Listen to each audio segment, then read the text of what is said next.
Mr. Ishan Gogoi is an urban practitioner aligned towards road safety and sustainable urban mobility to facilitate inclusivity and accessibility for all modes of transport and users. He has extensive experience in working with cross-functional teams and government stakeholder liaison for partnerships and collaboration. He currently works in Ragiri Foundation and working on a project on road safety analysis and identification around the areas of Gurugram. Is that fine, Yeah, sir? yeah, it is. Okay. Thank you so much for your time here. And Yeah. I'll move on to the first question. So, sir, why did you venture into this line of societal concern, um, basically road safety, Uh, and what was your main driver for it? so, look, I joined Rahagiri Foundation as a road safety official right after I completed my master's in urban planning. Right? I was very interested in urban mobility and the different, basically how transportation planning functions, right? Because inside transportation planning, there are so many other things going on, such as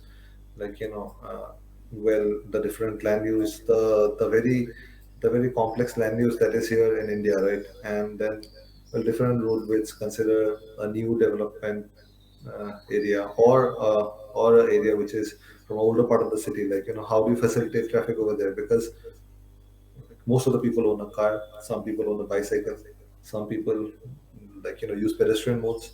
So how to facilitate all that, right? You have to work in what to say providing the proper infrastructure, having last mile connectivity. So I joined the Raghavi Foundation and then I kept on working with it till now. So that's Okay. pretty much of it. Yeah. Mhm. Okay, sir. Can you talk more specifically about the project you are working on? Well, I am working for the Vision Zero project. Vision Zero project it was launched in Sweden. Where they were aiming that there should be zero road fatalities. Basically, now what the general consensus about accidents is that we tend to shift blame to the driver, right? We tend to shift blame to that. Oh, okay, he was rash driving, he was drunk. But then again, what at least what at least what at least we believe that the government should do, and even basically whoever is working towards safer road infrastructure, what they should do is that they should at least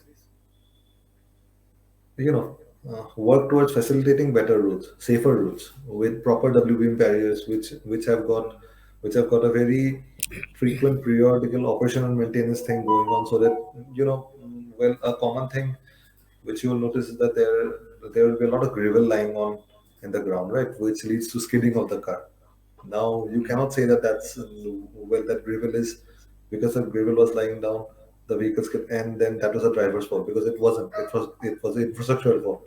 In a lot of places, similarly, in a lot of places, what you will see is that the street lights won't be there, and there will be a 7 meter road, like directly opening up to a 30-meter highway, and now a 30-meter highway accommodates mm, heavier vehicles, faster vehicles.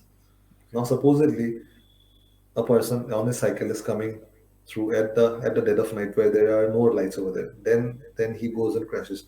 Then whose fault is it, right? So we have to curb that through proposing proper infrastructural changes and all that. By of course prioritizing, uh, by prioritizing which areas which areas is in, wards, zones, or whatever we should work on. And that depends on the number of fatalities that happen over there, because obviously the police records the longitude and latitudes of the places where the crashes are, right?